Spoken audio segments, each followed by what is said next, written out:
এটা নিয়ে তো আমি অলরেডি কথা বলেছি যে কোটেক সিরিজ কি এবং কিভাবে কোটেক সিরিজ করা হয়েছে। তো আমি একটু এই যে নতুন যে তিনটা সিরিজ আসছে, একটা হচ্ছে কোটেক, আর একটা হচ্ছে রিমোট ফাইন্ডার।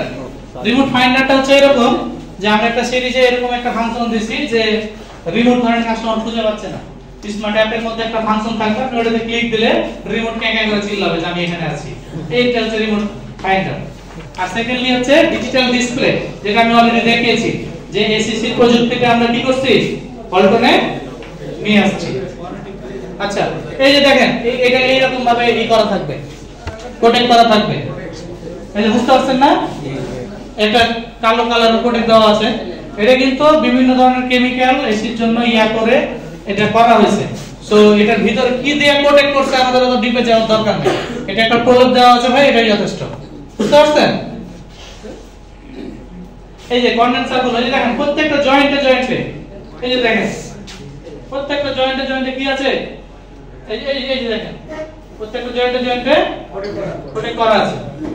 তার মানে জয়েন্ট গুলোতে আমার এক্সট্রা একটা প্রোটেকশন দিবে। আচ্ছা, এটার কি কি সুবিধা আছে আমি যদি এক নজরে একটু বলি, যে এটা একটা শক্ত আবরণ তৈরি করে এসিতে, যা ধাতব অংশের ক্ষয় প্রতিরোধ করে। উপকূলীয় অঞ্চল যেটা বলেছি যে নদীর পাড়ে বা হচ্ছে যে ইন্ডাস্ট্রিয়াল এরিয়াতে এটা ইয়া করে। তারপরে করোশনের বিরুদ্ধে এটা মানে করোশন মানে মরিচিকা যেটা বলতেছি, মরিচিকা রোধ করে। এয়ার কন্ডিশনারকে লিকেজ মুক্ত রাখে, কারণ এটা থাকলে লিকেজ কম হবে। আচ্ছা, নেক্সট। তারপরে যে রিমোট ফাইন্ডার, তা আমাদের ওই যে ভয়েস কন্ট্রোল যেরকম আছে না, যে কিভাবে কন্ট্রোল করতে হয়, কিভাবে অ্যাপ কানেকশন করতে হয়, এরকম রিমোট ফাইন্ডার একটা অপশন আছে। এটা অ্যাপের সাথে কিভাবে কানেক্ট করবেন, এটা এসির সাথে একটা টুলেট দেওয়া থাকবে।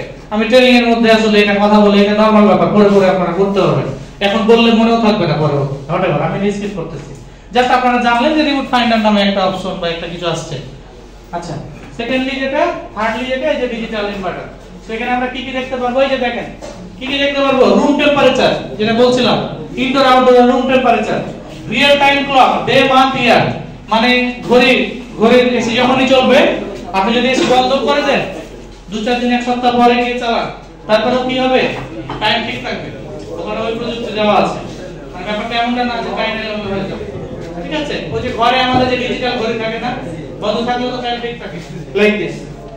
তারপরে দেখেন এই যে রানিং পাওয়ার যেটা বলছিলাম আমি, যে কত পাওয়ার এসি এখন নিচ্ছে, রানিং আওয়ার কতক্ষণ ধরে চলতেছে, প্লাস হচ্ছে হেল্পলাইন নাম্বারটাও দেখা যাবে যে এসির হেল্পলাইন নাম্বার কত। কাস্টমার যদি ভুলে যায় এসি দিয়ে তাকালেই মনে করবে যে হ্যাঁ হেল্পলাইন নাম্বার এত। তারপরে কি আছে টোটাল, আচ্ছা ওই যে আজকে কত চললো, গত সপ্তাহে কত চলছে, গত মাসে কত চলছে, আপনারা এটাও দেখতে পারবেন যে আপনি এসিতে আসলে কতটুকু খরচ করেছেন। অনেক সময় অভিযোগ করে না যে আমার এসিতে সব কারেন্ট পেয়ে ফেলতেছে, গ্রাহকের পক্ষ থেকে কিছু অভিযোগ আছে কিনা?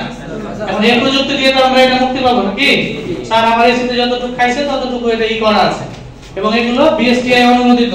ব্যাপারটা এমনটা না যে বলছে আর হয়ে গেছে, পল্টনের মতো কোম্পানি একটা কিছু বানাই দিল, ব্যাপারটা তো এত সহজ না, নাকি বলেন?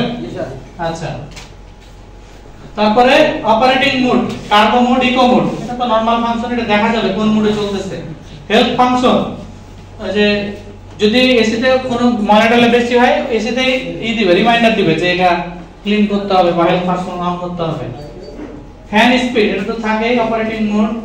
আচ্ছা, temperature, set temperature will display as default but parallelly others operating function will display 10 second arrival such first clean, kids mode, baby care, on off, primary operation, etc.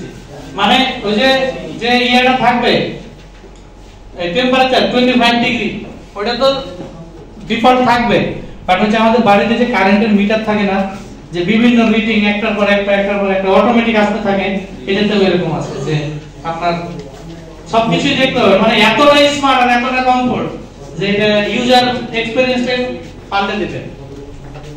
আচ্ছা, সো এই ছিল তিনটা মডেল নাকি, জাস্ট আমি সংক্ষেপে একটু তিনটা model